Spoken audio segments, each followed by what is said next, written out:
৯ মাস ধরে সীমান্তে ইসরায়েল এবং হিজবুল্লাহর মধ্যে সংঘর্ষ চলছে। কূটনৈতিক প্রচেষ্টার সময় ফুরিয়ে আসছে বলে ইসরায়েল এখন লেবাননে সম্ভাব্য পূর্ণমাত্রার যুদ্ধের প্রস্তুতি নিচ্ছে।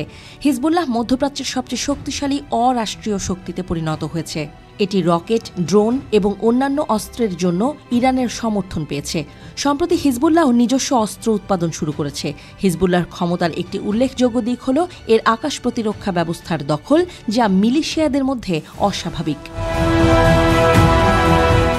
হিজবুল্লাহর অস্ত্রাগারে প্রচুর সংখ্যক রকেট এবং ক্ষেপণাস্ত্র রয়েছে, যার পরিসর 1,30,000 থেকে 1,50,000 পর্যন্ত, যা তার মিত্র হামাসের চেয়েও 4 গুণ বেশি।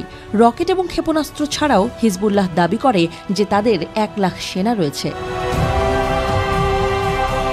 যদিও হিজবুল্লাহর অনেক অস্ত্র নিম্ন গ্রেডের এবং অনির্দেশিত বলে বিবেচিত হয়, কিন্তু এগুলো ইসরায়েলের আকাশ প্রতিরক্ষা ব্যবস্থার জন্য হুমকির কারণ, বিশেষ করে যদি বড় সংখ্যায় ব্যবহৃত হয়।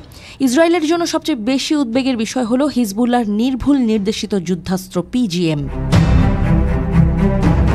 ইসরায়েল দক্ষিণ লেবাননে যুদ্ধবিমান, ট্যাঙ্ক, ড্রোন এবং অন্যান্য যুদ্ধাস্ত্র ব্যবহার করে বিমান হামলা চালিয়েছে।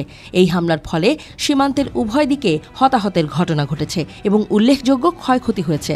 হিজবুল্লাহ প্রতিশোধ হিসেবে 20 ইসরায়েলি সেনা এবং 12 জন বেসামরিক নাগরিককে হত্যা করেছে এবং শত শত ঘরবাড়ি এবং বড় আকারের অগ্নিকাণ্ডের সৃষ্টি করেছে।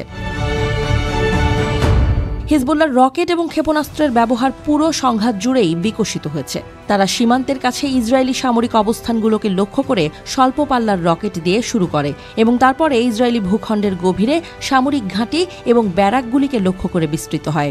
নভেম্বরে হিজবুল্লাহ ইসরায়েলের বুরকান রকেটের ব্যবহার করে। গৃহযুদ্ধের সময় সিরিয়ায় হিজবুল্লাহ এই রকেটগুলি প্রথম পরীক্ষা করেছিল।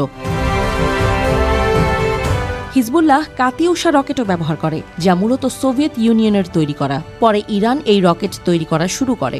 এই রকেটগুলি অনির্দেশিত, কিন্তু তাদের কম খরচে এবং অপারেশনাল সরলতার কারণে প্রচুর পরিমাণে নিক্ষেপ করা যেতে পারে। হিজবুল্লাহ একজন আর্টিলারি অফিসার একটি সাক্ষাৎকারে দাবি করেছেন যে দলটি ট্রাক মাউন্ট করা লঞ্চার থেকে একযোগে 100 কাতিউশা নিক্ষেপ করতে সক্ষম।